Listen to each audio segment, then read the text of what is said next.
कर्जमाफीवरून राजकारण तापलंय आणि बच्चू कडू यांनी थेट भाजप राष्ट्रवादीवर बोट ठेवलंय। अजित पवार म्हणाले, कर्जमाफीचं मी काहीच बोललो नाहीत, पण यावर बच्चू कडू यांनी सनसनीत टोला लगावला।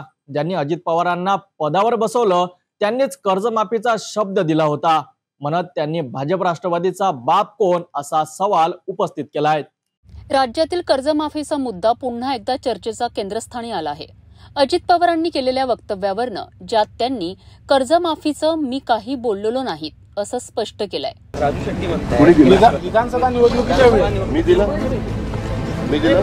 महायुतीने दिलं। राजू शेट्टी म्हणतात विधानसभा निवडणुकीच्या वेळी मी दिलं महायुतीने दिलं। त्यावर प्रतिक्रिया देताना प्रहार पक्षाचे नेते बच्चू कडू आक्रमक झाले। त्यांनी भाजप आणि राष्ट्रवादी दोघांवर घणाघात केला आहे। बच्चू कडू म्हणाले की भाजप राष्ट्रवादीचा बाप कोण हे लोकांनी ठरवावं। अजित पवारांनी जरी काही शब्द उच्चारला नसला तरी ज्यांनी त्यांना पदावर बसवलं त्याच भाजपने कर्जमाफीचं आश्वासन दिलं होतं अशी त्यांची बोसरी टीका होती। राजू शेट्टी म्हणतात विधानसभा निवडणुकीच्या वेळी मी दिलं महायुतीने दिलं।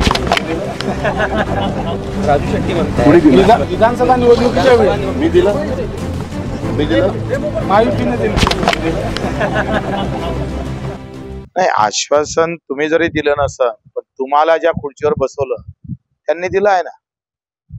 त्याच्यानं आता नाही म्हटलं तर राष्ट्रवादीचा बाप भाजप आहे आणि बापानं जर आश्वासन दिलं तर पोट्याला पळावं लागते। राजकारणातील ही जुगलबंदी आता जनतेच्या प्रश्नांवरून पक्षांमध्ये सुरू झालेल्या आरोप प्रत्यारोपांपर्यंत पोहोचली आहे। बच्चू कडूंचं हे वक्तव्य राजकीय वर्तुळात जोरदार गाजते आहे।